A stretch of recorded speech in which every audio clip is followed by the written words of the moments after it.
친정도 없는 년이 어디 가서 하소연이나 하겠니? 그 돈 안 갚아도 돼. 칠순잔치 화장실 앞 복도에서 시어머니가 시누이한테 속닥이던 말입니다. 평생 새벽마다 김밥 말아 모은 친정엄마 유산 3억 8천. 그 돈으로 시댁 식구들 사채 빚으며 카페 보증금이며 다 막아줬더니 돌아온 게 이거였어요. 차용증 쓰자는 말도 못 꺼내게 하더니 석 달 뒤 시어머니 손목엔 명품 시계가 번쩍이고 시누이는 새 카페 차렸다며 친척들한테 명함을 돌리고 있더라고요. 아니, 친정엄마 장례식장에서 부의금 봉투까지 직접 정리하던 그 손으로 말이죠. 그런데 말입니다. 돌아가신 엄마가 1년 전부터 변호사한테 몰래 맡겨둔 게 하나 있었어요. 15년 묵은 종이 한 장으로 시댁 재산 통째로 몰수하고 바짓가랑이 붙잡고 오열하는 시어머니에게 똑똑히 돌려준 며느리의 이야기 지금 시작합니다. 비 오는 화요일 새벽 4시 종로의 한 요양병원 1인실에는 링거 떨어지는 소리만 또각또각 울리고 있었어요. 저는 박수님의 마른 손을 두 손으로 감싸 쥔 채 침대 옆에 무릎을 꿇고 있었습니다. 엄마의 숨이 점점 가늘어지더니 마지막으로 가슴이 한번 크게 들썩이고는 더 이상 움직이지 않았어요. 엄마, 눈 좀 떠봐. 저는 엄마의 손등에 얼굴을 묻고 어깨를 떨었습니다. 엄마의 손바닥 안에는 오래된 통장 하나와 명함 한 장이 꼭 쥐어져 있었어요. 통장 표지에는 엄마의 떨리는 글씨로 딸 지안이에게라고 적혀 있었고 명함에는 변호사 김유진이라는 이름이 또렷이 박혀 있었습니다. 병실 창밖으로 빗줄기가 더 거세지고 있었어요.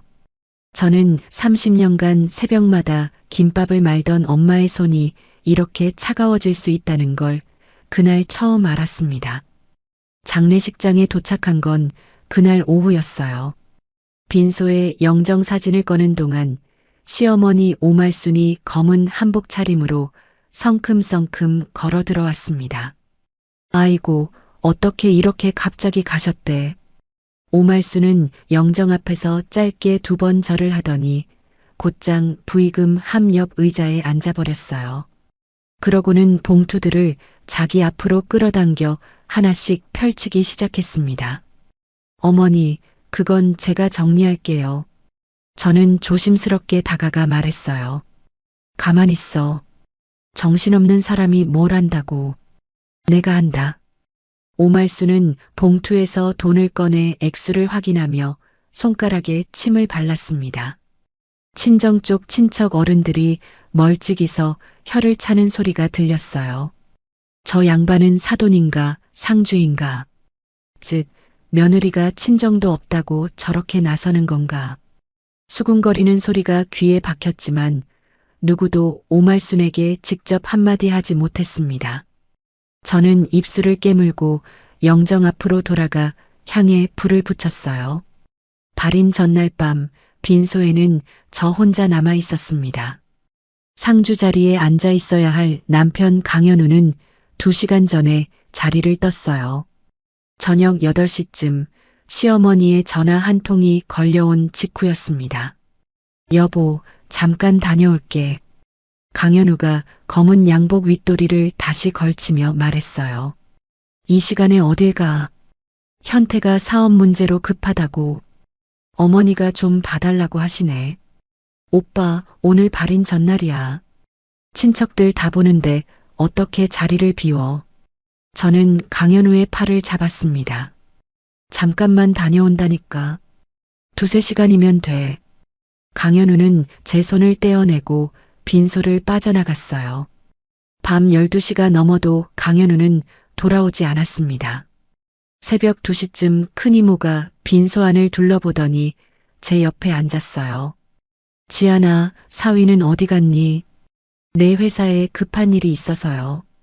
저는 고개를 숙인 채 거짓말을 했습니다. 이런 날 회사 일이라니 참. 큰 이모는 더 묻지 않고 제 등을 가만히 두드려 주었어요. 저는 엄마의 영정을 올려다보며 입술을 꽉 깨물었습니다. 발인이 끝나고 2달이 지났어요. 상속 절차와 부동산 정리가 모두 마무리된 어느 금요일 오후 제 통장에 3억 8천만 원이 입금되었습니다. 엄마가 30년간 김밥 한 줄 한 줄로 모은 돈이었어요. 저는 통장을 들고 한참을 멍하니 앉아 있었습니다. 입금 사실을 어떻게 알았는지 바로 다음 날 토요일 아침에 시어머니의 전화가 왔어요. 지안아, 오늘 저녁에 시댁으로 와라. 갈비찜 해놨다. 저녁 7시에 시댁 거실에 들어서자 식탁에는 갈비찜과 잡채가 한 상 가득 차려져 있었습니다. 시아버지 강대수는 묵묵히 소주잔을 비우고 있었고 도련님 강현태와 아가씨 강민지도 미리 와서 자리를 잡고 있었어요. 앉아, 앉아. 어서 먹어. 시어머니가 제자리에 갈비를 한 점 올려주었습니다. 밥숟가락을 2번 뜨자 시어머니가 갑자기 눈가를 손등으로 훔치기 시작했어요. 지안아, 어떡하니? 우리 현태가 큰일 났다. 네. 무슨 일이세요, 어머니? 이놈이 사채에 9천만 원을 끌었었는데 사흘 안에 못 갚으면 사람들이 신체 포기각서 들고 찾아온단다. 시어머니의 목소리가 떨리기 시작했습니다. 옆에 앉은 강현태는 고개를 푹 숙이고 술잔만 만지작거리고 있었어요. 형수님, 죄송해요. 진짜 죄송해요. 강현태가 기어들어가는 목소리로 말했습니다. 그때 아가씨 강민지가 핸드백에서 종이 한 장을 슬쩍 꺼내 식탁 위에 올려놓았어요. 옳게, 사실 나도 부탁할 게 있어. 카페 보증금이 1억인데 자리가 너무 좋아서 놓치면 안 되거든. 강민지는 사업계획서를 제 쪽으로 밀었습니다. 아가씨, 갑자기 그런 말씀을. 갑자기가 아니라 어차피 가족끼리 도울 거잖아. 저는 숟가락을 내려놓았어요. 손이 조금 떨렸습니다. 그때 시어머니가 갑자기 의자에서 일어나더니 제 앞으로 와 무릎을 꿇었어요. 어머니, 왜 이러세요? 일어나세요. 저는 깜짝 놀라 시어머니의 팔을 잡았습니다. 지안아, 6개월만, 딱 6개월만 빌려다오. 이 어미가 무릎 꿇고 빌게. 시어머니는 제 2 손을 잡고 오열하기 시작했어요. 옆에 있던 남편 강현우가 제 어깨를 잡고 흔들었습니다. 여보, 어머니 일어나시게 해. 차용증 같은 말 꺼내지 말고. 오빠, 그래도 이건 가족끼리 종이 쓰자고 하면 어머니가 얼마나 상처받으시겠어. 강현우의 손이 제 어깨를 점점 세게 잡았어요. 시아버지 강대수는 그 와중에도 소주잔만 비우며 한마디도 하지 않았습니다. 그날 밤 11시 저는 안방 침대에 앉아 휴대폰을 열었어요. 도련님 계좌로 9천만 원, 아가씨 계좌로 1억 원, 시아버지 건강검진과 병원비 명목으로 8천만 원, 도합 2억 7천만 원을 한 사람씩 차례로 이체했습니다. 차용증이라는 단어는 끝내 입 밖에 내지 못했어요. 이체 완료 문자가 차례로 울리자 시어머니가 자리에서 일어났습니다. 화장실 좀 다녀올게. 거실 장식장 유리에 무언가가 비쳤어요. 저는 무심코 고개를 돌렸습니다. 복도 끝에서 시어머니와 아가씨 강민지가 마주보고 있었어요. 2 사람이 손바닥을 가볍게 마주치더니 입꼬리를 올리며 웃는 모습이 유리에 또렷이 비쳤습니다. 저는 숨을 멈췄어요. 여보, 뭐 봐? 강현우가 옆에서 물었습니다. 아니, 아무것도. 저는 고개를 돌려 식탁 위 빈 그릇만 바라봤어요. 집으로 돌아온 새벽 1시 거실 바닥에는 엄마의 유품 상자가 그대로 놓여 있었습니다. 저는 상자를 열고 옷가지와 사진첩을 천천히 꺼냈어요. 상자 바닥에는 작은 봉투 하나가 있었습니다. 봉투 안에서 김유진 변호사의 명함이 다시 나왔어요. 저는 명함을 손가락 사이에 끼우고 뒤집어 보았습니다. 뒷면에 엄마의 글씨가 적혀 있었어요. 지안아, 혹시 무슨 일이 생기면 반드시 이 사람을 찾아가라. 저는 명함을 한참 들여다봤습니다. 엄마, 무슨 일이 생긴다는 게 무슨 뜻이야? 저는 빈 거실에서 혼잣말로 중얼거렸어요. 명함을 지갑 깊숙한 칸에 넣어두고 자리에서 일어났습니다. 창밖으로 또 비가 내리기 시작했어요.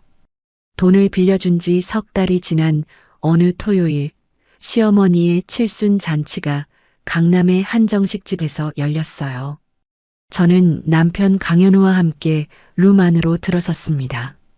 분홍색 한복을 곱게 차려입은 시어머니가 친척들에게 둘러싸여 환하게 웃고 있었어요.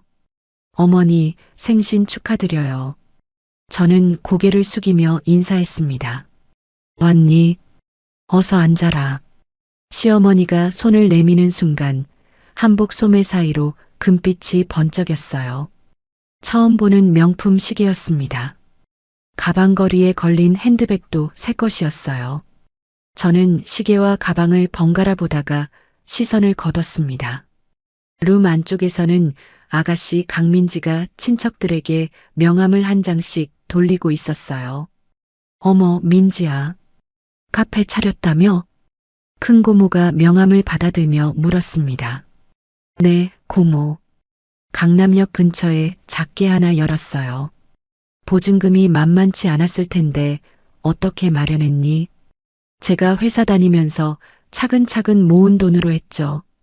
5년 넘게 적금만 부었거든요. 강민지는 어깨를 으쓱하며 자랑스럽게 말했어요. 저는 들고 있던 물컵을 식탁에 내려놓다가 손이 멈췄습니다. 옆에서 시어머니가 흐뭇한 표정으로 고개를 끄덕이고 있었어요. 시어머니의 눈길이 제 쪽으로 잠깐 향하더니 입꼬리만 살짝 올린 채 다시 친척들에게 돌아갔습니다. 식사가 중반쯤 흘러갔을 때 저는 화장실에 다녀오겠다며 자리에서 일어났어요. 복도를 걸어가는데 옆 룸문 앞에서 시어머니와 강민지의 목소리가 들렸습니다. 저는 걸음을 멈췄어요. 엄마, 그 돈 진짜 안 갚아도 되는 거지? 강민지의 목소리였습니다. 갚긴 뭘 갚아? 친정도 없고 형제도 없는 며느리가 어디 가서 하소연하겠니? 시어머니의 대답이 또렷하게 들려왔어요. 하긴 올케가 워낙 조용하니까. 가족끼리 한 게 무슨 차용증이고 뭐고. 시간 지나면 다 잊혀져. 두 사람이 작게 웃는 소리가 났습니다. 저는 벽에 손을 짚고 가만히 서 있었어요. 심장이 두근거리고 손끝이 차가워졌습니다. 저는 화장실에 들어가 차가운 물로 손을 씻고 거울 속 제 얼굴을 한참 들여다봤어요. 그날 밤 집으로 돌아온 저는 침실 화장대 앞에 앉아 있었습니다.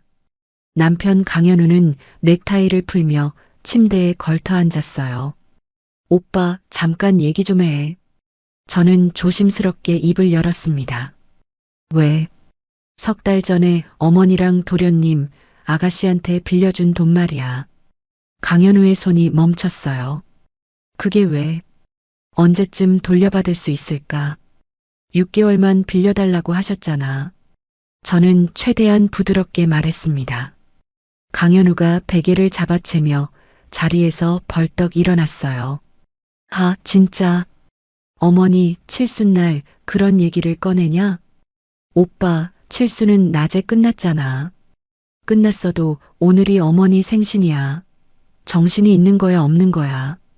강현우는 베개를 들고 거실 소파로 나가버렸습니다. 방문이 쾅 소리를 내며 닫혔어요. 저는 화장대 앞에 한참을 그대로 앉아 있었습니다. 다음 날 점심시간 회사 휴게실 구석 자리에 앉은 저는 지갑에서 김유진 변호사의 명함을 꺼냈어요. 명함을 한참 들여다보다가 떨리는 손으로 번호를 눌렀습니다. 여보세요. 김유진 변호사 사무실입니다. 유진아, 나야. 지안이. 지안아? 어머, 정말 오랜만이다. 수화기 너머로 반가운 목소리가 들렸어요. 유진아, 내가 할 얘기가 있어서. 저는 휴게실 벽 쪽으로 몸을 돌리고 작게 말했습니다. 무슨 일이야? 천천히 얘기해. 유진의 차분한 목소리에 저는 30분 동안 그동안의 일을 다 털어놓았어요. 엄마 장례식부터 시어머니가 무릎을 꿇은 일, 2억 7천만 원을 이체한 일, 어제 들은 복도의 대화까지. 유진은 한 번도 말을 끊지 않고 끝까지 들어주었습니다. 지안아, 나도 사실 너한테 연락하려고 했어. 나한테? 내일 점심에 우리 사무실로 와줄 수 있어? 직접 보여줄 게 있어. 무슨? 어머님이 생전에 나한테 맡겨두신 게 있어. 저는 한참 동안 말을 잇지 못했어요. 알았어. 내일 갈게. 그날 저녁 7시쯤 집에서 저녁 설거지를 하고 있는데 시어머니의 전화가 왔습니다. 지안아, 어미다. 네, 어머니. 우리 현태가 이번에 결혼정보회사에 가입하려고 하는데 가입비가 5천만 원이 든다는구나. 저는 수돗물을 잠그고 행주에 손을 닦았어요. 어머니, 그건 네가 좀 보태주면 좋겠다. 형수가 동생 짝 찾아주는 거, 이게 바로 가족 아니냐. 저는 잠시 숨을 고르고 입을 열었습니다. 어머니, 요즘 회사가 너무 바빠서요. 결산 시즌이라 정신이 없어요. 며칠만 시간을 주세요. 그래, 그럼 빨리 답해. 시어머니의 목소리가 평소보다 차가웠어요. 전화를 끊고 나서 저는 식탁 의자에 한참 앉아 있었습니다. 처음으로 시어머니의 부탁을 미룬 날이었어요. 일주일 뒤 수요일 저녁 회사에서 야근을 하고 집에 들어서는데 부엌에서 김치 냄새가 났습니다. 왔니? 어미가 김치 좀 담가놨다. 시어머니가 앞치마를 두른 채 부엌에서 나왔어요. 어머니, 어떻게 들어오셨어요? 비밀번호 알려줬잖니? 잊었니? 시어머니는 자연스럽게 손에 묻은 양념을 행주에 닦았습니다. 마트에 좀 다녀오겠다. 깍두기에 넣을 새우젓이 모자라더라. 제가 다녀올게요, 어머니. 됐다. 너 피곤할 텐데. 30분이면 돌아온다. 시어머니는 외투를 챙겨 들고 현관을 나섰어요. 저는 부엌에 들어가 김치통과 양념 그릇을 살펴봤습니다. 뭔가 이상한 느낌이 들었어요. 저는 천천히 안방으로 들어갔습니다. 화장대 앞에 서서 서랍을 차례로 열어봤어요. 서랍 속 물건들이 미세하게 어긋나 있었습니다. 도장이 들어있던 작은 함의 위치가 평소보다 1cm쯤 앞으로 나와 있었어요. 통장이 든 봉투의 입구가 살짝 열려 있었습니다. 저는 한참을 서랍 앞에 서 있었어요. 다음 날 점심시간을 이용해 저는 가전제품 상가에 가서 작은 디지털 금고를 하나 샀습니다. 그날 밤 저는 침실 옷장 가장 안쪽 깊은 곳에 금고를 설치했어요. 엄마의 유언장 사본, 도장, 통장, 결혼 후 8년간 시댁에 송금한 모든 이체의 내역서를 한 장씩 정리해 금고 안에 넣었습니다. 비밀번호는 엄마의 생일로 정했어요. 자정 무렵 휴대폰이 짧게 울렸습니다. 유진에게서 온 문자였어요. 내일 약속 시간 잊지 마. 30년치 자료 다 보여줄게. 절대 누구한테도 약속 잡은 거 말하지 마. 저는 문자를 2번 읽고 휴대폰 화면을 가만히 내려다봤습니다. 거실에서는 강현우의 코 고는 소리가 들려왔어요. 저는 침실 불을 끄고 천천히 침대에 누웠습니다. 천장을 한참 올려다보다가 옷장 안쪽에 새로 들여놓은 금꽃 쪽으로 고개를 돌렸어요. 엄마의 명함 뒷면에 적힌 글씨가 머릿속에 다시 떠올랐습니다. 다음 날 점심시간 저는 회사 근처 횡단보도 앞에 서서 신호가 바뀌기를 기다리고 있었어요. 유진의 법률사무소는 회사에서 차로 10분 거리에 있었습니다. 엘리베이터를 타고 8층에 내리자 유진이 직접 입구에서 저를 기다리고 있었어요. 지아나, 들어와. 유진은 제 손을 가만히 잡고 회의실로 안내했습니다. 회의실 문을 열자 가운데 긴 테이블 위에 두꺼운 갈색 서류 봉투 하나와 검은 USB 그리고 사진 한 다발이 가지런히 놓여 있었어요. 저는 의자를 잡으려다 다리에 힘이 풀려 그대로 주저앉았습니다. 지아나, 천천히 봐도 돼. 시간 충분해. 유진이 제 앞에 따뜻한 보리차 한 잔을 놓아주었어요. 유진아, 이게 다 뭐야? 어머님이 돌아가시기 1년 전쯤 나를 찾아오셨어. 유진이 의자에 앉으며 천천히 입을 열었습니다. 엄마가 너를? 응. 봉투 하나 들고 오셔서 1천만 원을 착수금으로 놓고 가셨어. 시댁 식구들 자금 흐름하고 부동산 내역을 합법적인 범위 안에서 다 알아봐 달라고. 저는 보리차 잔을 쥔 손이 떨려서 도로 내려놓았어요. 엄마가 그런 걸 부탁했다고? 응. 사설탐정 박정훈 씨하고 같이 1년 동안 차근차근 모았어. 공개된 자료하고 현장 조사만 가지고. 유진이 봉투에서 첫 번째 서류를 꺼내 제 앞에 펼쳤습니다. 이건 시아버님 명의로 된 종로 상가 건물 등기부야. 어머니가 돈놀이로 사신 건물이라고 들었어. 맞아.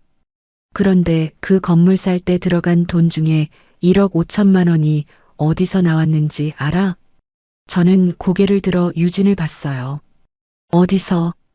15년 전에 어머님이, 그러니까 사돈인 너희 친정엄마한테 빌려가신 돈이야. 저는 숨이 멎는 것 같았습니다. 엄마가 시어머니한테 1억 5천을 빌려줬다고? 응.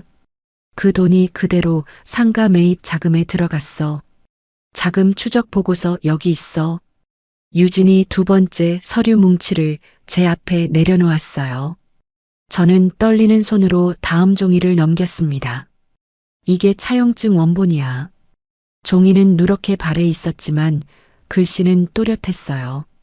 오말순이 박수님에게 1억 5천만 원을 빌렸음. 시어머니의 글씨와 인감이 또렷이 찍혀 있었습니다. 그리고 이건 변제 기록이야. 어머님이 매년 50만 원씩이라도 갚으라고 약속을 받아두셨어. 14년 동안 한 번도 거르지 않고 통장에 들어왔더라고. 50만 원씩 왜 그렇게 해? 갚는 돈이 아주 적어도 조금씩이라도 갚으면 빚을 갚으라고 요구할 수 있는 시간이 계속 새로 시작되거든. 어머님이 그걸 정확히 아셨던 거야. 저는 차용증 위에 손을 가만히 올렸어요. 엄마의 떨리는 글씨가 거기 있었습니다. 그게 다가 아니야. 이거 봐. 유진이 차용증 아래쪽에 붙어 있는 종이 한 장을 가리켰어요. 이건 각서야. 어머님이 5년 넘게 원금을 못 갚으면 종로 상가 지분 일부를 돈 대신 넘기겠다고 약속한 거. 인감까지 찍혀 있어. 엄마가 이걸 다 받아두셨다고? 응. 김밥집 운영하시면서 이렇게 차곡차곡 받아두신 거야. 저는 손바닥으로 입을 막고 한참을 가만히 있었어요. 유진은 말없이 사진 한 다발을 테이블 가운데로 밀어주었습니다. 이건 박정훈 씨가 강원도 정선에서 직접 찍어온 사진이야. 저는 사진을 한 장씩 넘겨봤어요. 도련님 강현태가 카지노 입구로 들어가는 모습, 호텔 로비에서 가방을 들고 서 있는 모습, 한 손에 칩을 잔뜩 쥐고 테이블 앞에 앉은 모습. 사진은 50장이 넘었습니다. 형수님 죄송해요, 죄송해요 하던 그 입으로. 저는 사진을 내려놓고 두 손으로 얼굴을 가렸어요. 호텔 숙박 영수증도 다 같이 있어.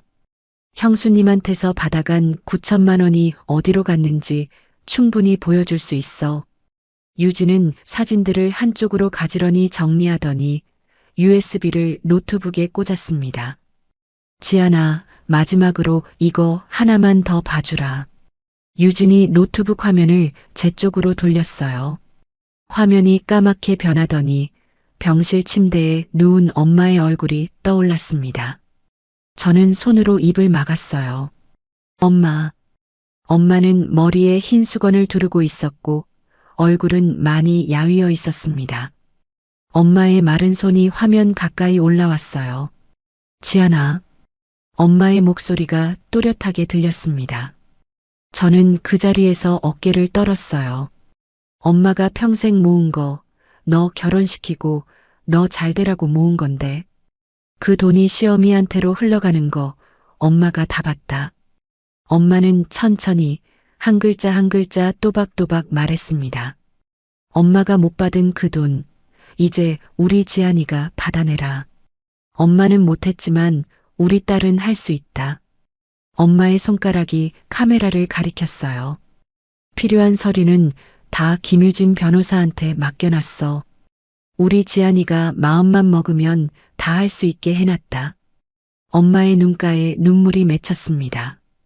지안아, 엄마가 미안하다. 엄마가 진짜 미안하다. 엄마는 말끝에 미안하다는 말을 2번 반복했어요. 영상은 정확히 7분 만에 끝났습니다. 저는 한참 동안 검게 변한 화면만 바라봤어요. 엄마, 왜 나한테 한마디도 안 했어? 왜 혼자 다 짊어지고? 저는 테이블 위에 엎드려 어깨를 들썩였습니다. 유진은 제 등을 가만히 한번 쓰다듬더니 휴지를 한 장 뽑아 옆에 놓아주었어요. 저는 한참을 그렇게 있다가 천천히 몸을 일으켰습니다. 유진아. 응. 이거 다 가지고 어디까지 갈 수 있어? 저는 눈물을 손등으로 닦으며 물었어요. 유진은 잠시 저를 가만히 바라보다가 입을 열었습니다. 차용증하고 각서만 가지고도 종로 상가에서 일부 지분 정도는 충분히 받아낼 수 있어. 도련님 9천만 원도 사기로 걸 수 있고 다른 돈들도 차근차근 풀어나갈 수 있어. 그래. 근데 지안아, 한 가지만 분명히 알아둬.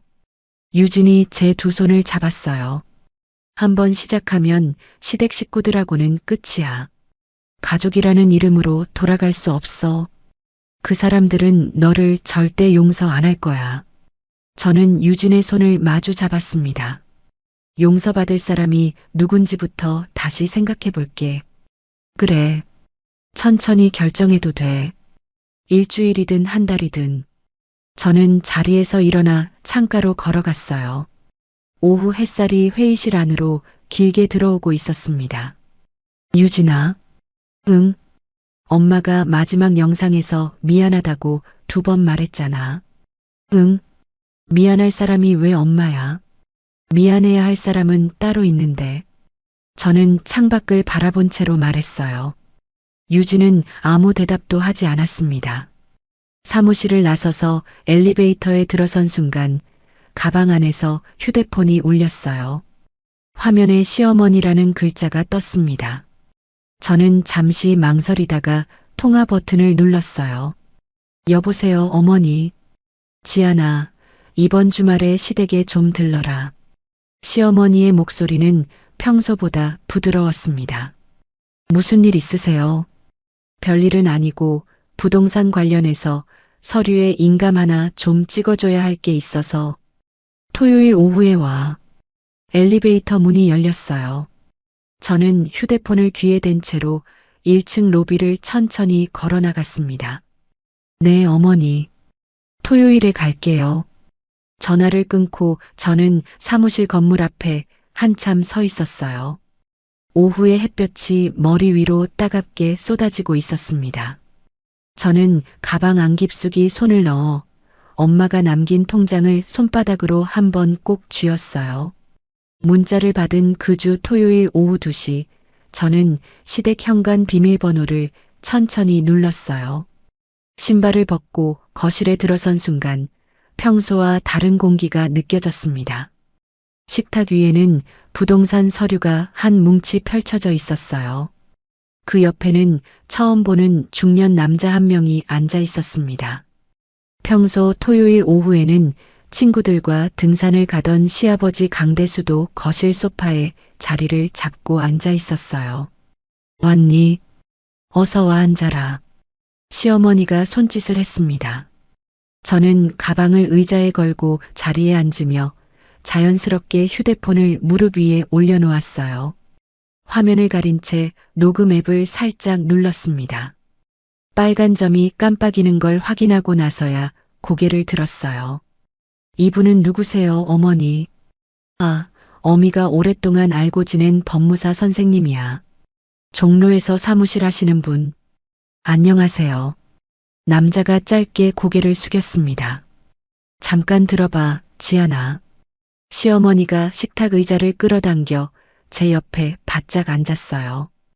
우리 현태가 이번에 사업자금 대출을 좀 받으려고 하는데 은행에서 담보가 필요하다는구나.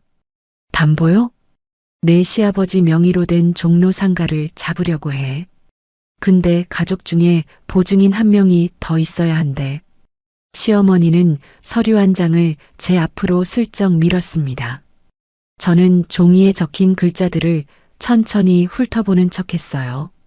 손이 떨릴 것 같아서 무릎 위에 한 손을 가만히 얹고 있었습니다. 어머니, 이 건물 말이에요. 저는 일부러 천천히 입을 열었어요. 왜? 어떻게 마련하신 건물이에요? 한 번도 제대로 못 들어봤어요. 시어머니의 입꼬리가 올라갔습니다. 아이고, 그건 옛날 옛적 얘기지. 어미가 젊었을 때 돈놀이 좀 해서 모은 종잣돈으로 산 거야. 돈놀이요? 그래. 그때는 다 그렇게 살았다. 사람들한테 돈도 좀 빌려주고 이자도 좀 받고 그 돈으로 차근차근 모아서 산 거야. 시어머니는 자랑스럽게 어깨를 으쓱했어요. 혹시 친정 엄마한테도 좀 빌리시고 그러셨어요? 저는 최대한 아무렇지 않은 척 물었습니다. 시어머니의 표정이 잠깐 멈추더니 곧 다시 웃음으로 돌아왔어요. 아, 사돈한테도 좀 빌리긴 했지. 그런데 그게 언제적 얘기냐? 30년이 다 돼가는 얘긴데. 이제 와서 그런 거 따져서 뭐하니? 시어머니는 손사래를 쳤습니다. 저는 무릎 위 휴대폰을 한 번 더 내려다봤어요. 빨간 점이 여전히 깜빡이고 있었습니다. 옆에 앉아있던 강민지가 자리에서 일어나 부엌으로 가더니 인주통을 들고 돌아왔어요. 옳게 빨리 찍자. 법무사 선생님도 바쁘셔. 강민지가 인주통을 열어 제 손에 쥐어주려 했습니다. 잠깐 아가씨. 인감은 제가 가지고 있어야 하는데 가방에 없어요. 어머니가 미리 챙겨두셨대. 어머니, 그치? 그래. 안방 화장대에서 봤다. 시어머니가 자리에서 일어나려 했어요. 어머니, 저는 자리에서 벌떡 일어났습니다. 왜 그러니 갑자기. 죄송해요. 갑자기 가슴이 좀. 저는 한 손으로 가슴을 누르며 의자에 다시 주저앉았어요. 왜 그래? 어디 안 좋아? 강민지가 옆에서 물었습니다. 사실은 어머니, 지난주에 회사 건강검진에서 좀 이상한 소견이 나왔어요. 다음 주에 정밀 검사 받으러 가요. 무슨 소리야? 어디가 안 좋다는 거야? 시어머니의 목소리가 살짝 높아졌어요. 심장 쪽인데 의사 선생님이 큰 결정이나 스트레스 받는 일은 검사 결과 나올 때까지 피하라고 하셨어요. 이 서류 검사 결과 보고 다시 얘기 드리면 안 될까요? 아니, 그게 무슨 소리야. 도장 하나 찍는 게 무슨 큰일이라고. 시어머니의 미간이 좁아졌습니다. 옆에 앉아있던 강현우가 시어머니 쪽으로 몸을 기울이며 거들었어요. 엄마, 그래도 도장 한번 찍으면 끝나는 거잖아. 여보, 너도 너무 예민하게 굴지 마. 어머니가 그깟 도장 하나 부탁하시는데. 저는 강현우를 한번 올려다봤습니다. 강현우는 시어머니 옆에 앉은 채 저를 빤히 쳐다보고 있었어요. 오빠, 나 진짜 가슴이 답답해. 잠깐만 화장실 좀 다녀올게. 그래. 다녀와. 저는 자리에서 일어나 안방 쪽 화장실로 들어갔어요. 문을 잠그고 변기 뚜껑을 내린 뒤 그 위에 앉았습니다. 저는 떨리는 손으로 휴대폰을 꺼내 녹음 파일을 확인했어요. 조금 전 시어머니의 목소리가 또렷하게 저장되어 있었습니다. 저는 유진에게 파일을 그대로 전송했어요. 5초 뒤 답장이 왔습니다. 잘했어. 그대로 빠져나와. 인감 절대 찍지 마. 저는 답을 보내지 않고 휴대폰을 가방에 넣었어요. 세면대 거울 앞에서 찬물로 손목 안쪽을 한참 적셨습니다. 거울 속 제 얼굴은 평소보다 창백했어요. 거실로 돌아오자 시어머니가 팔짱을 끼고 앉아 있었습니다. 어머니, 죄송한데 오늘은 아무래도 안 되겠어요. 다음에 다시 올게요. 저는 가방을 들고 자리에서 일어났어요. 지아나, 그래도. 어머니, 죄송합니다. 검사 결과 나오면 다시 찾아뵐게요. 저는 깊게 고개를 숙이고 현관 쪽으로 걸어갔습니다. 강현우가 마지못해 따라 나왔어요. 엘리베이터 안에서 강현우는 한참을 입을 다물고 있다가 1층에 다 와서야 입을 열었습니다. 여보, 진짜 아픈 거 맞아. 오빠 의사소견서 보여줘?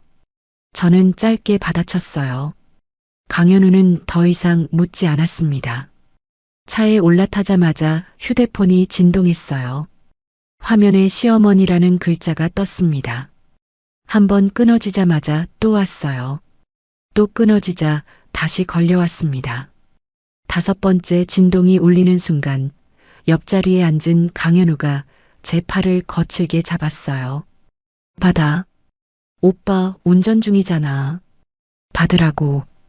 어머니가 5번이나 전화하시는데 안 받는 게 사람이 할 짓이야? 강현우의 손이 제 팔을 세게 움켜쥐었습니다. 오빠 아파. 그깟 도장 하나가 뭐라고. 어머니가 부탁하시는 거 하나 못 들어줘? 오빠 손 좀 놔. 사고나. 저는 핸들을 잡은 손에 힘을 주며 말했어요. 강현우는 한참 만에 제 팔을 놓았습니다. 진짜 어이가 없어서. 너는 결혼한 사람이 시댁을 그렇게 대해? 강현우가 창밖으로 고개를 돌리며 중얼거렸어요.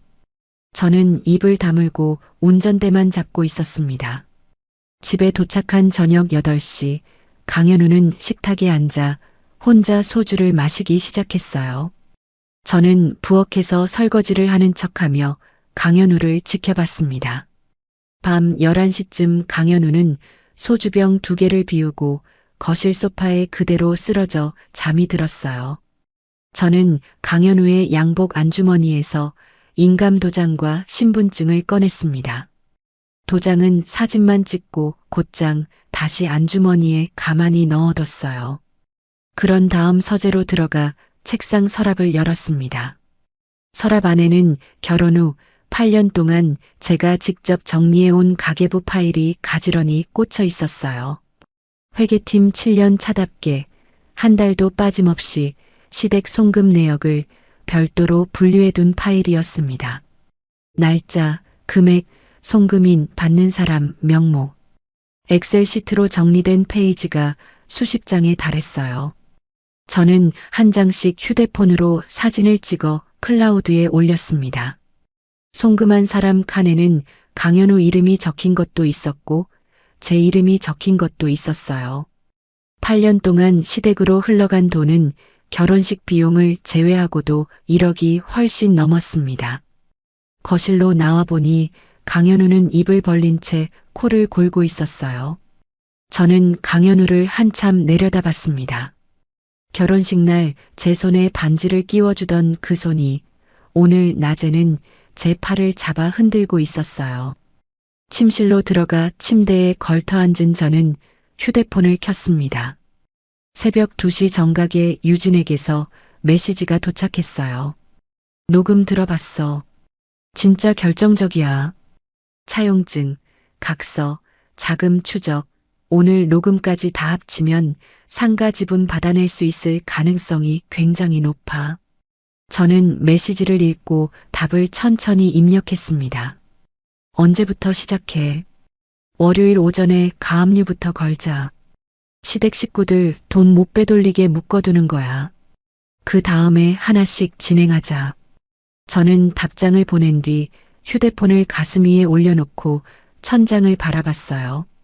거실에서 강현우의 코 고는 소리가 일정한 간격으로 들려왔습니다. 옷장 안쪽 금고에는 엄마가 14년간 한 줄 한 줄 기록해둔 통장이 들어 있었어요. 저는 침대에서 일어나 옷장 앞으로 갔습니다. 비밀번호를 누르고 금고 문을 열었어요.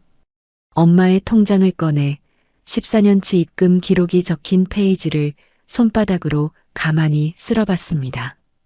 50만 원, 50만 원, 50만 원. 엄마의 글씨로 적힌 입금 날짜가 끝없이 이어져 있었어요. 엄마, 이번 주 월요일부터야.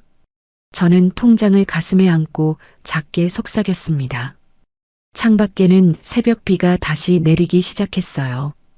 가압류 신청을 넣은 지 정확히 2주가 지난 화요일 오전 10시 종로 상가 1층 정육점에서 30년째 고기를 썰던 박 사장은 등기소에서 온 우편물 한 통을 받아들었어요. 박 사장은 두꺼운 손가락으로 봉투를 뜯고 안에 든 종이를 꺼냈습니다. 가압류 결정문이라 이게 뭐야? 박 사장은 도마 위에 종이를 펼치고 한 줄씩 천천히 읽었어요. 그러더니 앞치마에 손을 닦고 휴대폰을 들었습니다. 여보세요, 사장님. 1층 정육점입니다. 박 사장. 무슨 일이야?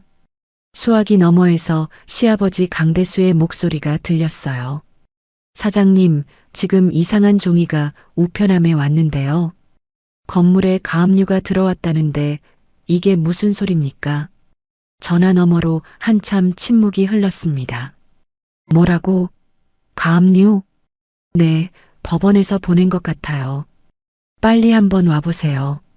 박 사장이 전화를 끊은 직후 시아버지는 거실에 멍하니 앉아 있다가 결국 시어머니를 불렀어요. 같은 날 오후 1시 30분 아가씨 강민지가 운영하던 카페 문이 갑자기 열렸습니다. 실례합니다. 김 사장님 계십니까? 양복 차림의 남자 2명이 카페 안으로 들어왔어요. 누구세요?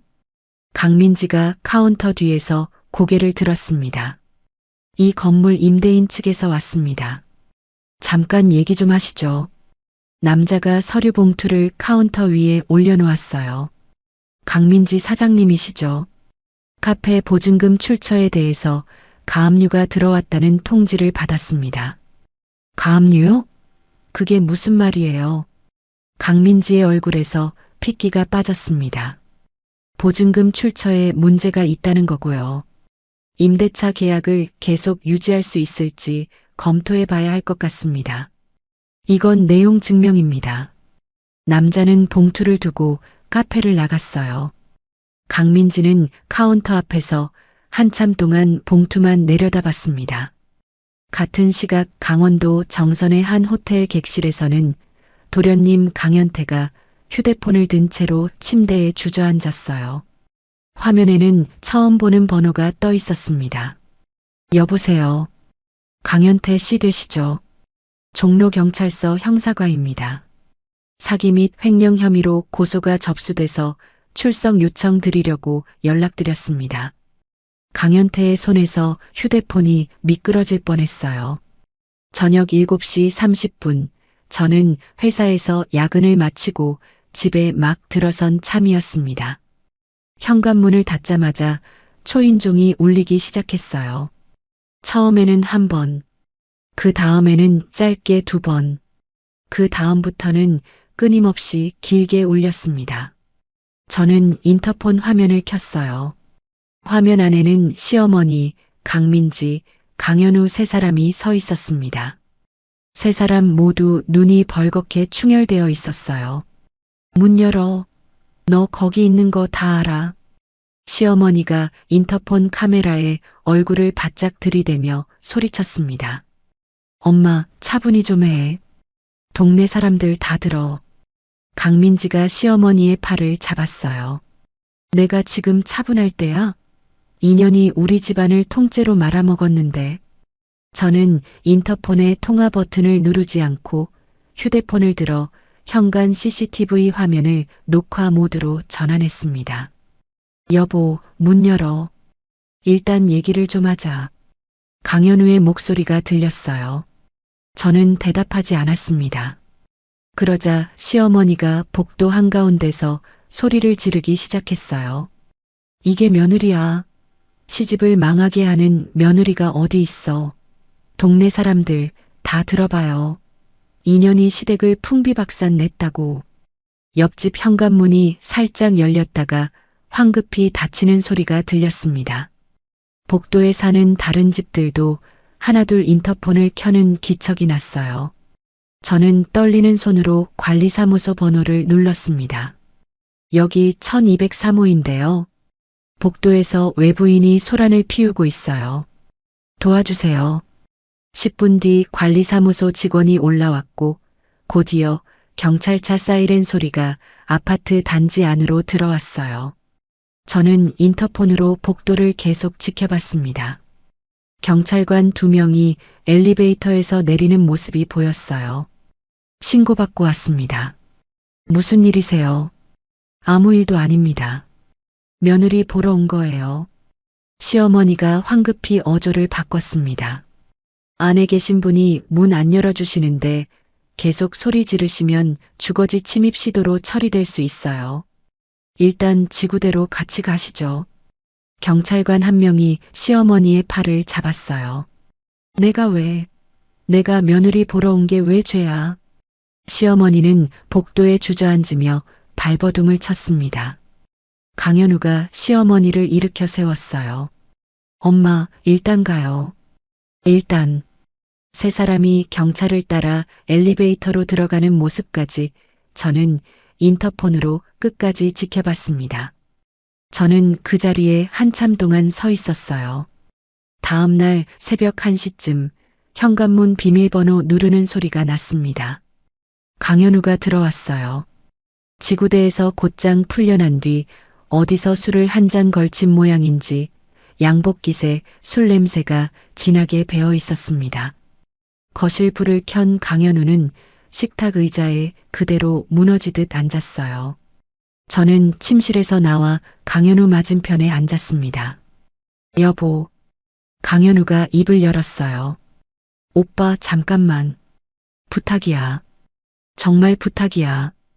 강현우가 갑자기 자리에서 일어나더니 제 앞에 무릎을 꿇었습니다. 여보, 가족만은 살려줘. 어머니, 동생들 다 살려줘. 응? 저는 식탁 위에 올려진 강현우의 손을 가만히 내려다봤어요. 8년 동안 결혼 반지를 끼고 있던 손이었습니다. 오빠 방금 뭐라고 했어?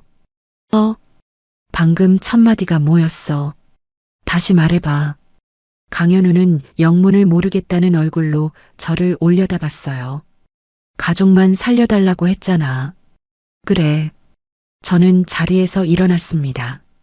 오빠, 8년 동안 한 번도 미안하다는 말을 먼저 한 적이 없었지. 여보, 지금 그런 얘기할 때가 아니잖아. 오빠, 오늘도 가족 살려달라는 말이 먼저였어. 미안하다는 말은 한마디도 안 나왔어. 여보, 잠깐만 앉아봐. 강현우가 무릎걸음으로 다가오려 했어요. 오빠, 낮에 차에서 내 팔 잡았을 때 그때 오빠는 누구 편이었어? 저는 물러서며 물었습니다. 강현우는 입을 다물었어요. 오빠, 한 번이라도 내 편이었던 적이 있었어. 8년 동안에. 여보, 대답해. 한 번이라도. 강현우는 고개를 푹 숙였습니다. 식탁 아래 강현우의 어깨가 가늘게 들썩였어요. 잘 모르겠어. 강현우가 작게 답했습니다. 저는 그 대답을 듣고 침실로 들어가 문을 조용히 닫았어요. 문 너머에서 강현우가 무언가 중얼거리는 소리가 들렸지만 저는 더 이상 듣지 않았습니다. 다음 날 오전 저는 회사에 반차를 냈어요. 가정법원 민원실에 도착한 시간은 오전 10시 30분이었습니다. 번호표를 뽑고 의자에 앉아 있는 동안 저는 가방에서 두꺼운 서류 봉투를 꺼냈어요. 이혼 조정 신청서였습니다. 위자료와 재산분할 항목에는 결혼 8년 동안 시댁 식구들 계좌로 흘러간 모든 자금이 항목별로 정리되어 있었어요. 날짜, 금액, 받은 사람 명목, 한 줄도 빠짐없이 적혀 있었습니다. 다음 분 들어오세요. 저는 신청서를 가지런히 다듬어 들고 자리에서 일어났어요. 낮 12시 30분 회사로 돌아와 휴게실 자판기 앞에 섰을 때 저는 휴대폰으로 뉴스 앱을 열었습니다. 지역 일간지 메인에 기사 하나가 올라와 있었어요.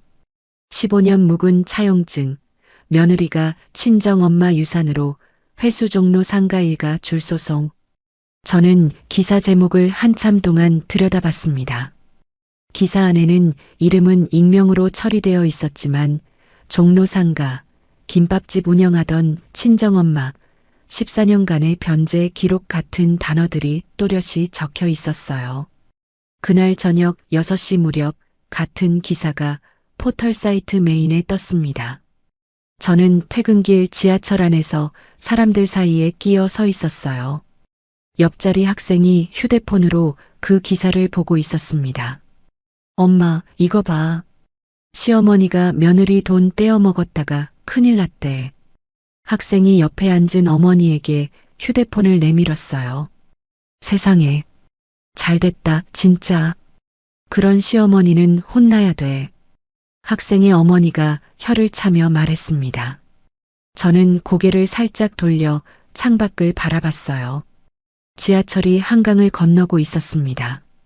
가방 안에서 저는 엄마의 통장을 꺼내 무릎 위에 올려놓았어요. 엄마의 글씨로 적힌 딸 지안이에게라는 7글자가 눈에 들어왔습니다. 15년 전 엄마가 시어머니 손에 쥐어줬던 1억 5천만 원이 오늘에서야 비로소 이자까지 붙어 돌아오고 있다는 사실이 그제야 실감이 났어요. 저는 통장을 가슴 앞에 가만히 안았습니다. 지하철 창밖으로 해가 지고 있었어요. 기사가 포털 메인에 오른 다음 날 오후 3시, 저는 회사 사무실에서 결산 보고서를 작성하고 있었어요. 내선 전화가 짧게 울렸습니다. 서지한 대리님, 1층 로비에 손님 오셨어요. 손님이요? 누구라고 하던가요? 강기철 씨라고 하시는데요. 친척이라고 하세요. 저는 수화기를 든 채로 한참 멈춰 있었습니다. 강기철이라는 이름은 결혼식 방명록에서 딱 한 번 본 적이 있을 뿐이었어요. 시아버지의 동생, 그러니까 시작은아버지라는 사람이었습니다. 저는 자료 폴더를 닫고 자리에서 일어났어요. 1층 로비에 내려가자 회색 점퍼를 입은 60대 남자가 소파에 앉아 있었습니다. 머리는 반백이었고 손에는 갈색 손가방을 하나 들고 있었어요. 작은아버님이세요? 저는 조심스럽게 다가갔습니다. 남자가 자리에서 천천히 일어나 고개를 숙였어요. 강기철입니다. 갑자기 찾아와서 미안해. 아닙니다. 결혼식 이후로는 처음 뵙는 것 같아요. 그렇지. 그때 한 번 보고 처음이지. 강기철은 어색하게 손가방을 옮겨 쥐었습니다. 잠깐 시간 좀 내줄 수 있겠나? 회사 근처 조용한 데 있으면. 저는 강기철을 데리고 회사 뒷골목의 작은 카페로 들어갔어요. 구석자리에 마주 앉아 커피 2잔을 시켰습니다. 강기철은 커피잔을 양손으로 감싸 쥐고 한참을 가만히 있었어요. 어디서부터 얘기를 해야 할지 모르겠네. 천천히 말씀하세요, 작은아버님. 저는 부드럽게 말했습니다. 지안이 자네한테 이런 얘기를 하는 게 맞는지 며칠을 망설였어. 괜찮습니다. 편하게 말씀하세요. 강기철은 커피 한 모금을 천천히 마셨어요. 형하고 나하고는 20년 전에 의절했어. 사업 문제 때문이라고 사람들한테는 그렇게 말했지. 진짜 이유는 다른 거였어요? 형수 때문이야. 우리 형수, 그러니까 자네 시어머니 되는 그 사람. 저는 손에 들고 있던 커피잔을 가만히 내려놓았어요. 형수가 1990년대부터 사채를 좀 했어. 자네 시어머니가 돈놀이 했던 거 알고는 있었나? 어렴풋이 들었어요. 본인 입으로도 옛날에 돈놀이 좀 했다고 인정하시더라고요. 내가 그때 형수 밑에서 빚 받으러 다니는 일을 했어. 형 사업이 망해서 갈 데가 없으니까 형수가 시키는 대로 사람들 집을 찾아다녔지. 강기철의 목소리가 조금씩 떨리기 시작했습니다. 못 받은 돈은 받아내야 한다고. 사람들 집 앞에서 밤새 기다리고 가게 앞에서 진을 치고 그러다가 몇 사람은 도망갔어. 한 집은 야반도주를 했지. 어린애 둘 데리고. 저는 강기철의 손을 가만히 바라봤어요. 손등에 굵은 핏줄이 도드라져 있었습니다. 그런 일을 한 3년 했어. 그러다가 어느 날 더는 못하겠더라고. 형수한테 그만하겠다고 했더니 그럼 형 사업자금 갚으라고 하더라고. 형하고 그 일로 크게 싸우고 그 길로 인연 끊었어. 작은아버님, 그게 20년 전 일이지. 강기철은 가방을 열어 갈색 노트 한 권을 꺼냈어요. 표지가 누렇게 발해 있었고 모서리가 달아 있었습니다.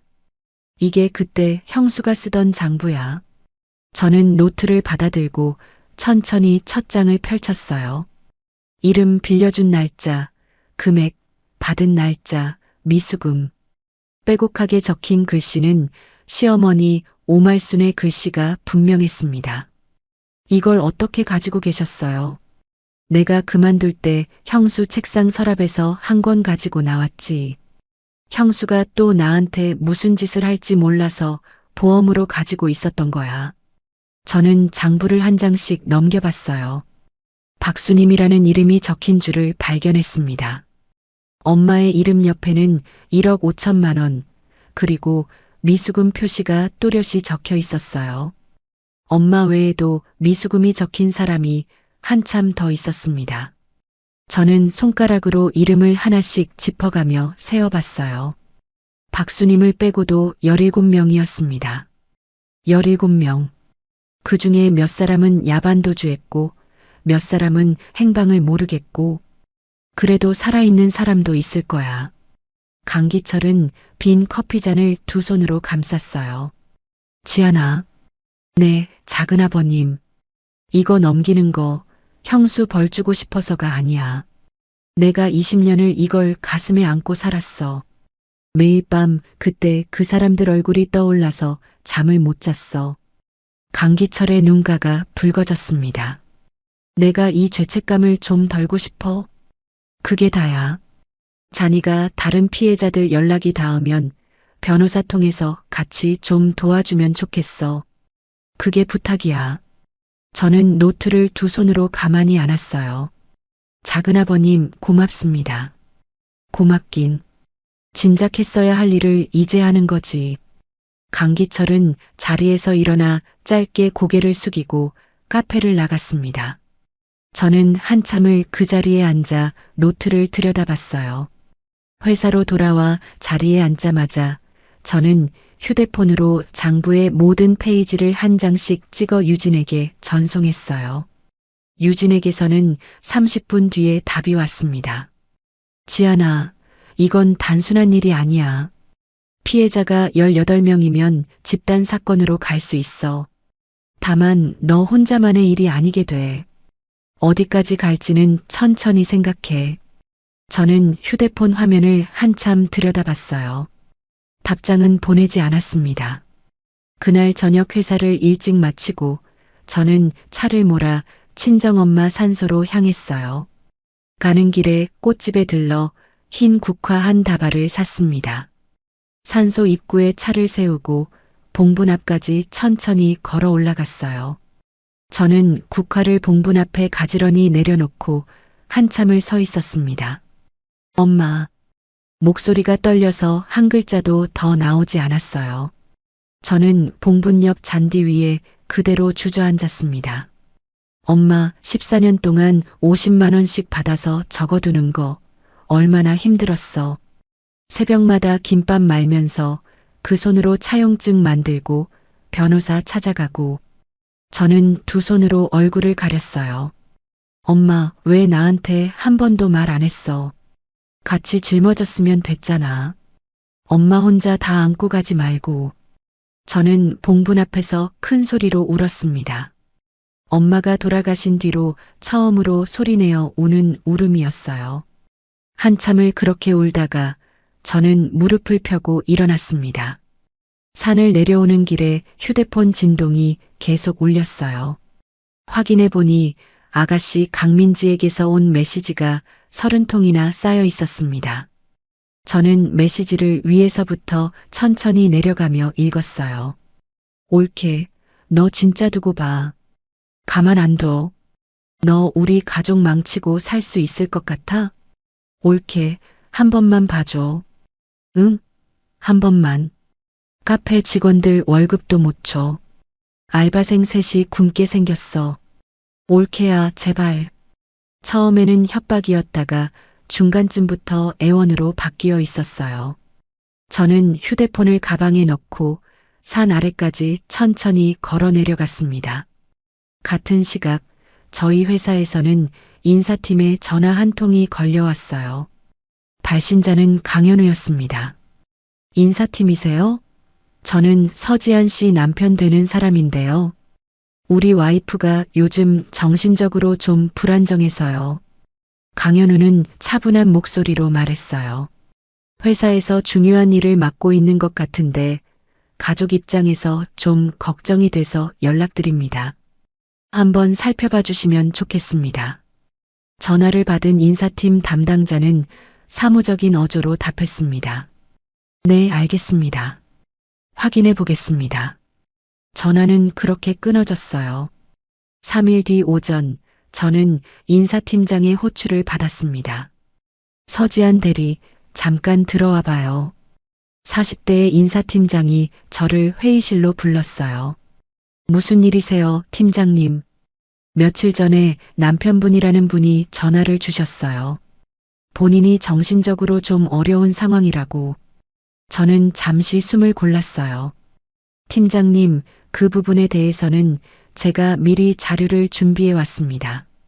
저는 가방에서 두꺼운 클리어 파일을 꺼냈습니다. 녹취록 사본, 정신건강의학과에서 며칠 전 받아둔 정상 소견서, 유진이 작성해준 변호사 의견서가 차례로 들어 있었어요. 팀장은 자료를 한 장씩 천천히 넘겨봤습니다. 많이 힘드셨네요, 대리님. 네. 이 자료는 제가 인사위원회에 정식으로 올리겠습니다. 회사 차원에서 도와드릴 수 있는 게 있는지 알아볼게요. 감사합니다. 저는 짧게 고개를 숙였어요. 일주일 뒤 회사에서 결정이 내려왔습니다. 회사 차원의 법률 자문 지원, 그리고 부서를 옮겨주는 신변 보호 조치였어요. 새로운 자리는 7층 별관에 있는 조용한 사무실이었습니다. 자리를 옮기던 날 저녁, 저는 새 책상 위에 작은 액자 하나를 올려놓았어요. 엄마와 제가 김밥집 앞에서 함께 찍은 오래된 사진이었습니다. 이혼 조정 신청을 넣은 지 2달이 지난 어느 수요일 오전 10시, 저는 가정법원 4층 조정실 앞 복도에 서 있었어요. 유진이 제 옆에서 서류 가방을 고쳐 잡았습니다. 지안아, 떨려? 조금. 오늘 할 거 다 준비됐어. 그냥 내 옆에 앉아있기만 하면 돼. 유진이 제 어깨를 가볍게 두드렸어요. 복도 끝에서 작은아버지 강기철이 모자를 벗으며 천천히 걸어왔습니다. 지안아, 늦지 않았지. 작은아버님 오셨어요. 저는 짧게 고개를 숙였어요. 형 일은 내가 알아서 할 테니까 오늘 너는 신경 쓰지 마라. 강기철은 그 한마디만 남기고 복도 끝 의자에 가서 앉았습니다. 저는 시아버지가 어디 있는지 묻지 않았어요. 조정실 문이 열리자 안쪽 테이블 맞은편에 이미 3사람이 앉아 있었습니다. 남편 강현우, 시어머니 오말순, 그리고 처음 보는 50대 남자 변호사 한 명이었어요. 시아버지 강대수의 자리는 비어 있었습니다. 저는 유진을 따라 맞은편 자리에 천천히 앉았어요. 조정위원이 양쪽을 한번 둘러보고 입을 열었습니다. 오늘은 첫 조정 기일입니다. 시아버지 되시는 분은 출석 안 하신다고 사전에 통보가 왔습니다. 양측 입장을 차례로 들어보겠습니다. 시어머니의 미간이 살짝 일그러졌어요. 옆에 앉은 강현우가 어머니의 팔을 가만히 잡았습니다. 시댁 측 변호사가 가장 먼저 입을 열었어요. 의뢰인의 입장에서 말씀드리면 며느님이 시어머님께 빌려드린 돈은 가족 간의 증여로 보는 게 맞습니다. 증여요? 유진이 차분하게 되물었습니다. 네. 차용증도 없이 가족끼리 오고 간 돈인데 이걸 빌려준 돈이라고 주장하시는 건 무리가 있습니다. 오히려 이번 일로 시댁의 화목을 깬 가해자는 며느님 쪽이라고 봐야 합니다. 저는 무릎 위에 놓인 두 손을 가만히 모았어요. 조정위원이 유진 쪽을 바라봤습니다. 이쪽 입장은 어떻습니까? 네, 말씀드리겠습니다. 유진은 가방에서 두꺼운 서류 뭉치를 천천히 꺼냈어요. 한 장씩 조정위원 앞에 펼쳐놓기 시작했습니다. 첫째, 차용증 원본입니다. 15년 전에 시어머님이 친정어머님께 1억 5천만 원을 빌리고 직접 써주신 겁니다. 종이가 책상 위에 놓였어요. 둘째, 14년 동안의 변제 기록입니다. 매년 50만 원씩이라도 들어온 입금 내역입니다. 또 한 장. 셋째, 시어머님이 직접 서명하신 각서입니다. 원금 못 갚을 경우에 종로 상가 지분을 대신 넘기겠다고 약속하신 내용입니다. 또 한 장. 넷째, 종로 상가 매입 자금의 흐름을 정리한 보고서입니다. 친정어머님 돈이 어떻게 그 건물로 흘러갔는지 정리한 자료입니다. 또 한 장. 다섯째, 1년 전 며느님이 시댁 식구들 4명의 계좌로 보낸 2억 7천만 원의 거래 내역서입니다. 서류는 책상 위에 가지런히 쌓여갔어요. 시댁 측 변호사의 얼굴에서 점점 표정이 사라졌습니다. 마지막으로 영상 하나만 더 보여드리고 싶습니다. 유진이 노트북을 꺼내 조정실 모니터에 연결했어요. 저는 무릎 위에서 두 손을 꼭 마주 잡았습니다. 화면이 켜지자 병실 침대에 누운 엄마의 얼굴이 떠올랐어요. 지안아. 엄마의 목소리가 조정실 안에 퍼졌습니다. 저는 입술을 깨물고 화면을 똑바로 바라봤어요. 엄마가 마른 손으로 카메라를 가리키며 한 글자 한 글자 말하는 동안 맞은편 시어머니의 어깨가 점점 아래로 내려가는 게 보였습니다. 영상이 중반쯤 흘렀을 때 시어머니는 갑자기 두 손으로 얼굴을 가렸어요. 남편 강현우의 얼굴은 핏기가 가셔 백지장처럼 변했습니다. 엄마가 미안하다. 엄마가 진짜 미안하다. 영상 속 엄마의 마지막 말이 흘러나오고 화면이 까맣게 변했어요. 조정실 안에 한참 동안 침묵이 흘렀습니다. 조정위원이 헛기침을 한 번 하고 시댁 측 변호사를 바라봤어요. 이 정도 자료가 나온 상황에서 증여라는 주장은 받아들이기 어렵겠습니다. 시댁 측 변호사는 입을 다물고 있었습니다. 오늘 조정은 결렬된 것으로 정리하겠습니다. 이 사건은 정식 재판으로 넘기겠습니다. 조정위원이 자리에서 일어났어요. 저도 유진을 따라 천천히 자리에서 일어났습니다. 조정실 문을 열고 복도로 나오는 순간이었어요. 지안아. 뒤에서 시어머니의 목소리가 터져 나왔습니다. 저는 걸음을 멈추지 않고 그대로 걸었어요. 그런데 갑자기 다리 쪽이 무겁게 잡혔습니다. 저는 멈춰서서 아래를 내려다봤어요. 시어머니가 제 바짓가랑이를 양손으로 움켜쥔 채 복도 바닥에 무릎을 꿇고 있었습니다. 지안아, 한 번만 봐줘. 가족은 우리뿐이잖니. 시어머니의 어깨가 들썩였어요. 내가 잘못했다. 어미가 잘못했어. 내가 무릎 꿇고 빌게. 시어머니는 제 바지를 더 세게 움켜쥐었습니다. 복도를 오가던 사람들이 멈춰서서 저희 쪽을 바라봤어요. 복도 끝 의자에 앉아있던 강기철이 천천히 일어났습니다. 강기철은 시어머니를 향해 몇 걸음 다가오다가 그대로 멈춰 섰어요. 형수, 강기철이 낮은 목소리로 말했습니다. 시어머니가 고개를 들어 강기철을 올려다봤어요. 기철 도련님이 여기 왜? 형이 다 알아요. 내가 며칠 전에 다 말했어. 장부도 사채도 야반도주한 그 집 식구들 얘기까지. 시어머니의 얼굴이 굳었습니다. 형이 그 얘기 다 듣고 한 사흘 두문불출하더니 어제 가방 싸서 우리 집으로 왔어요. 며느리한테 매달릴 시간에 형한테 가서 무릎부터 꿇어요. 강기철은 그 말만 남기고 다시 복도 끝으로 돌아갔어요. 시어머니의 손이 잠시 풀어졌습니다. 저는 시어머니를 가만히 내려다봤어요. 1년 전 시댁 식탁 앞에서 시어머니가 제 손을 잡고 무릎을 꿇었던 그 모습이 떠올랐습니다. 그때 시어머니가 했던 말도 토씨 하나 다르지 않았어요. 가족은 우리뿐이라는 그 말. 저는 시어머니에게 단 한마디도 하지 않았습니다. 천천히 허리를 굽혀 제 바지를 움켜쥔 시어머니의 손가락을 한 손가락씩 떼어냈어요. 시어머니의 손은 차가웠습니다. 저는 떼어낸 손을 시어머니의 무릎 위에 가만히 내려놓았어요. 지안아. 시어머니가 다시 손을 뻗으려 했습니다. 저는 한 발 뒤로 물러섰어요. 어머니. 저는 그제야 입을 열었습니다. 네. 15년 전에 우리 엄마가 어머니한테 1억 5천을 빌려줬을 때 우리 엄마도 김밥집 새벽에 나가서 손에 칼 들고 그 돈만 들었어요. 시어머니는 고개를 들지 못했어요. 그때 우리 엄마도 한 번만 봐달라고 빌었을지도 몰라요. 14년 동안 50만 원씩 갚으라고 했을 때 우리 엄마가 무슨 마음이었을지 한 번이라도 생각해 보셨어요.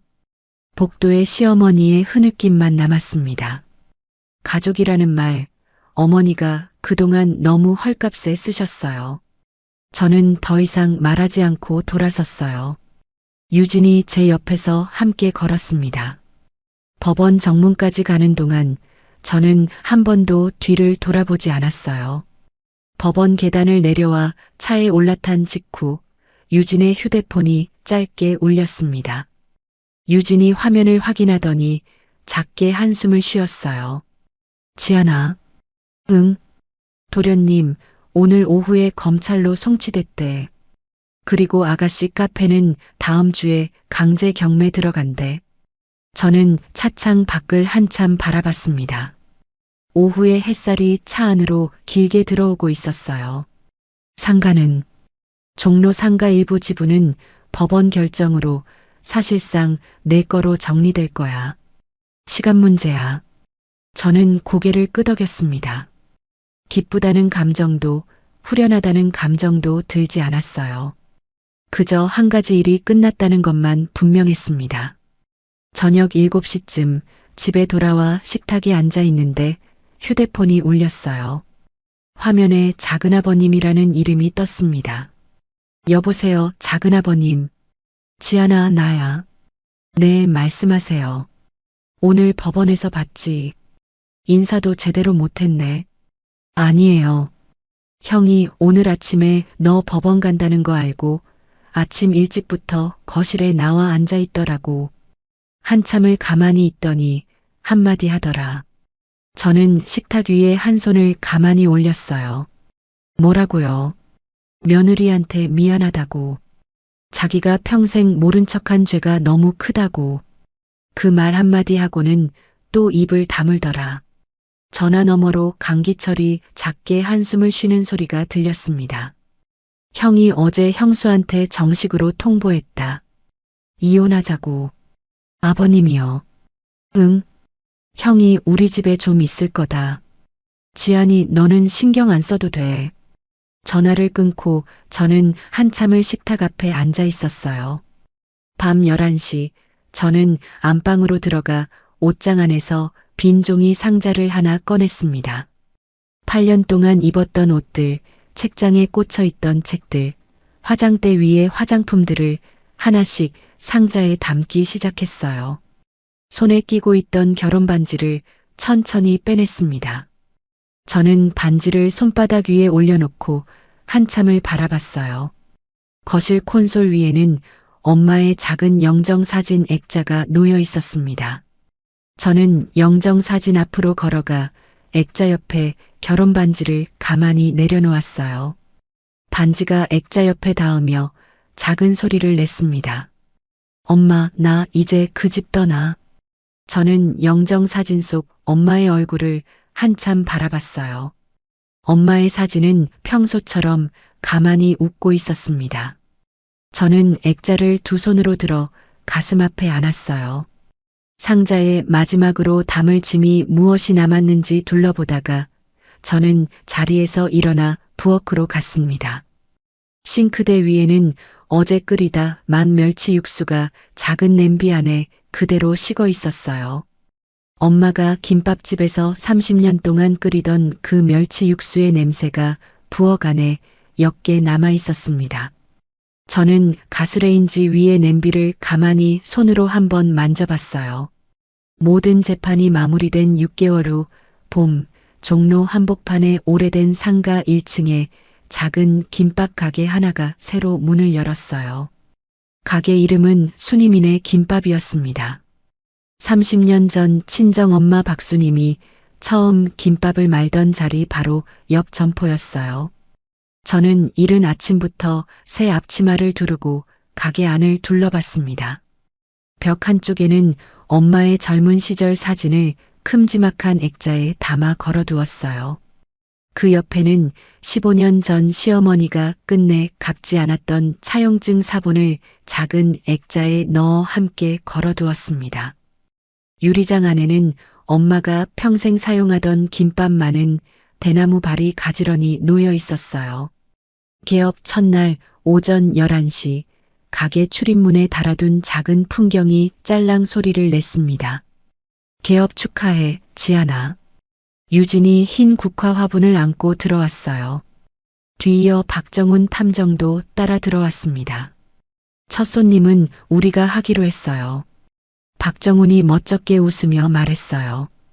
김밥 2줄씩 부탁드립니다, 사장님. 유진이 카운터 앞에 서서 또박또박 말했습니다. 저는 손등으로 눈가를 한번 닫고 대답했어요. 네, 2줄씩 곧 말아드릴게요.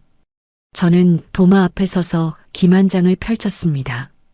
엄마가 30년 동안 했던 그대로 밥을 얇게 펴고 단무지와 시금치와 계란을 차례로 올렸어요. 손이 떨리지 않게 천천히 김을 말았습니다. 유진과 박정우는 창가 자리에 앉아 김밥을 한 입씩 베어 물었어요. 엄마 손맛 그대로네.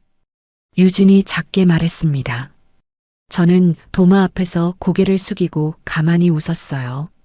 가게가 자리를 잡아가던 4월 초의 어느 토요일, 저는 종로의 한 호텔 연회장 단상 위에 서 있었습니다.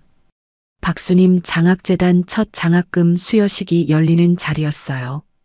이혼하면서 받은 위자료와 재산분할금, 그리고 시댁으로부터 회수한 자금 중 일부를 모아 만든 재단이었습니다. 한부모 가정자녀 30명에게 매달 학비와 생활비를 지원하기로 했어요. 저는 단상 위에서 마이크를 잡고 깊게 숨을 들이쉬었습니다. 안녕하세요. 박수님 장학재단을 만든 서지안입니다. 객석에 앉은 30명의 학생들이 저를 올려다봤어요. 이 재단의 이름은 30년 동안 새벽 4시마다 김밥을 말아 저를 키워주신 제 어머니 박수님 씨의 이름입니다. 저는 잠시 말을 멈추고 천장을 한번 올려다봤습니다. 제 어머니 박수님 여사님은, 저는 엄마의 이름 석자를 또박또박 호명했어요. 객석에서 박수 소리가 따뜻하게 퍼져나갔습니다. 수여식이 끝나고 학생들이 한 명씩 나와 장학금 봉투를 받아갈 때 저는 그들의 손을 한 번씩 잡아주었어요. 같은 봄, 시어머니 오말수는 종로 외곽의 작은 반지하 원룸에 혼자 살고 있다는 소식을 들었습니다. 집행유예 3년을 선고받고 얼마 지나지 않아 시아버지 강대수는 황혼 이혼을 끝까지 밀어붙였어요. 가끔 시어머니가 우리 가게 앞을 지나간다는 이야기는 옆 가게 사장님을 통해 들었습니다. 옆 가게 사장님은 30년 전부터 같은 자리에서 옷가게를 해오신 분이라 시어머니의 얼굴을 단번에 알아봤어요. 어제 오후에 그분이 또 가게 앞에 한참 서 계셨어요. 안을 들여다보다가 그냥 가시더라고. 옆 가게 사장님이 김밥을 사가며 슬쩍 말해주었습니다. 저는 가만히 고개만 끄덕였어요. 시어머니는 가게 안으로 들어올 용기를 끝내내지 못한 채 발길을 돌리곤 했습니다. 도련님 강현태는 안양교도소에서 실형 1년 6개월을 받고 복역 중이었어요. 아가씨 강민지는 카페가 경매로 넘어가고 명품 가방과 외제차까지 다 압류된 뒤 지방 어느 친척 집에 얹혀 살고 있다는 소식이 가끔 작은아버지를 통해 들려왔습니다. 전 남편 강현우는 이혼이 확정된 뒤에도 2차례 가게 앞까지 찾아온 적이 있었어요. 첫 번째는 봄비가 내리던 화요일 오후였습니다. 가게 유리문 너머로 강현우가 우산을 든 채 서 있는 게 보였어요. 손에 든 종이봉투에서 꽃다발 끄트머리가 살짝 보였습니다. 저는 도마 앞에서 손을 멈추고 강현우를 한참 바라봤어요. 강현우는 한 걸음 다가왔다가 다시 한 걸음 물러섰습니다. 10분쯤 그렇게 서 있다가 강현우는 결국 가게 문을 열고 들어왔어요. 지안아, 오빠. 저는 도마 앞에 서서 고개를 들었습니다. 잠깐 얘기 좀 하자. 앉아. 저는 창가 자리를 가리켰어요. 강현우는 자리에 앉아 종이봉투를 카운터 위에 올려놓았습니다. 이거 줄 게 있어서 왔어. 강현우는 종이봉투에서 꽃다발이 아닌 서류 한 뭉치를 꺼냈어요. 이게 뭐야? 재결합 합의서. 그리고 위자료 일부를 돌려달라는 청구서. 저는 종이를 한 장 들어 천천히 훑어봤습니다. 오빠 가게 앞에 서서 10분 동안 뭘 생각했어? 뭘? 미안하다는 말을 어떻게 꺼낼지 생각한 게 아니라 이걸 어떻게 내밀지를 생각하고 있었던 거지. 저는 종이를 카운터 위에 가만히 내려놓았어요. 오빠가, 지안아, 이게 마지막으로 보는 거야. 저는 등을 돌려 다시 도마 앞에 섰습니다. 강현우는 한참을 카운터 앞에 서 있다가 종이를 다시 봉투에 넣고 가게를 나갔어요. 다음 날 저는 유진에게 부탁해 강현우에 대한 100m 접근금지 가처분을 신청했습니다. 5월의 어느 평일 오후 3시쯤 가게 출입문 풍경이 짤랑 소리를 냈어요. 머리가 희끗희끗한 70살 정도 되어 보이는 노부인 한 분이 천천히 들어왔습니다. 어서 오세요. 저는 도마 앞에서 손을 닦으며 인사했어요. 여기가 순이민의 김밥집이지요. 노부인이 떨리는 목소리로 물었습니다. 네, 맞아요. 김밥 2줄만 좀 말아주시구려. 저는 김밥 2줄을 정성껏 말아 포장지에 가지런히 넣었어요. 봉투를 노부인 손에 건네는 순간 노부인이 제 손목을 두 손으로 꼭 잡았습니다. 어머니, 왜요? 지안 씨 맞지요? 네, 맞는데요. 내가 강기철 씨 통해서 연락이 닿았어요. 15년 전에 그 사람한테 떼인 돈 5천만 원, 그 사람이 박수님 씨네 딸이 다 받아냈다는 얘기를 들었어요. 노부인의 손은 따뜻하고 주름이 깊었어요. 내가 그 돈 못 받은 게 20년 가까이 됐어요. 그동안 가슴이 늘 막혀 있었지. 누구한테 말해도 그냥 잊으라고만 하니까. 저는 노부인의 손을 마주 잡았습니다. 우리 모두를 대신해서 받아줘서 정말 고마워요. 20년 묵은 체증이 오늘 다 내려갔어요. 노부인은 제 손을 한참 동안 꼭 잡고 놓지 않았어요. 저는 도마 옆에서 고개를 숙이고 가만히 있었습니다. 어머니, 김밥 따뜻할 때 드세요. 고마워요. 고마워요, 지안 씨. 노부인은 김밥 봉투를 가슴에 안고 가게를 나갔어요. 저는 노부인의 뒷모습이 골목 끝으로 사라질 때까지 유리문 앞에 서 있었습니다. 밤 9시 가게 문을 닫고 카운터를 정리하던 저는 벽에 걸린 엄마의 영정 사진을 올려다봤어요. 엄마는 사진 속에서 평소처럼 환하게 웃고 있었습니다. 엄마, 오늘 손님 한 분이 김밥 2줄 사가셨어. 엄마 옛날 손님이래. 저는 사진을 향해 작게 말했어요. 가게 안에 엄마가 30년 동안 끓이던 멸치 육수 냄새가 옅게 퍼져 있는 듯한 느낌이 들었습니다. 저는 도마 위에 마지막 김 한 장을 가지런히 정리했어요. 다음 날 저녁 유진이 가게 문을 닫을 시간에 맞춰 찾아왔습니다. 지안아, 얘기 좀 하자. 앉아. 저는 카운터 안쪽 작은 테이블에 김밥 한 줄과 따뜻한 보리차를 내놓았어요. 내가 이번에 사무실에 작은 센터를 하나 만들었어. 가정폭력하고 경제 착취 피해자들 무료로 도와주는 곳이야. 너답다. 지안아, 같이 하자. 저는 김밥을 한 입 베어 무는 유진을 한참 바라봤습니다. 내가 뭘 할 수 있을까? 네가 모은 자료들, 네가 거쳐온 시간들, 너처럼 혼자 끙끙 앓는 사람들한테 그게 다 길이 될 거야. 주말마다 자료 정리만 도와줘도 충분해. 저는 보리찻잔을 2손으로 감싸 쥐었어요. 할게. 다음 달부터 시작하자. 응. 유진이 돌아가고 난 뒤 저는 가게 셔터를 천천히 내렸습니다. 종로의 가로등이 노란 불빛을 길게 늘어뜨리고 있었어요. 저는 셔터 앞에 서서 하늘을 한번 올려다봤습니다. 엄마, 나 이제 다 끝났어. 저는 작게 속삭였어요. 엄마가 못한 거 내가 다 했어. 이제부터는 엄마랑 나랑 그동안 같이 못한 거 천천히 다시 시작하자. 멀리서 봄바람이 한 줄기 불어왔습니다. 가게 처마 끝에 새로 달아둔 작은 풍경이 가만히 흔들렸어요. 맑은 풍경 소리가 어두운 골목 안에 잠깐 머물렀다가 사라졌습니다. 저는 가방을 어깨에 메고 골목을 천천히 걸어 나갔어요. 여러분, 여기까지 들으시면서 어떤 마음이 드셨나요? 저는 지안 씨가 친정엄마 산소 앞에서 처음으로 큰 소리 내어 울던 그 장면이 자꾸 마음에 남더라고요. 평생 새벽 4시마다 김밥을 말던 어머니가 딸한테 짐 될까봐 그 무거운 짐을 14년 동안 혼자 들고 가셨다는 게 말이죠. 50만 원씩, 50만 원씩 한 해도 거르지 않고 통장에 적어 내려가는 그 손이 자꾸 눈에 밝혔습니다. 가족이라는 이름을 헐값에 휘두르는 사람들 옆에서 묵묵히 참아내는 분들, 우리 주변에도 분명 계실 거예요. 지안 씨처럼 본인의 가치를 지키며 단단하게 일어서는 분들이 많아졌으면 하는 바람입니다.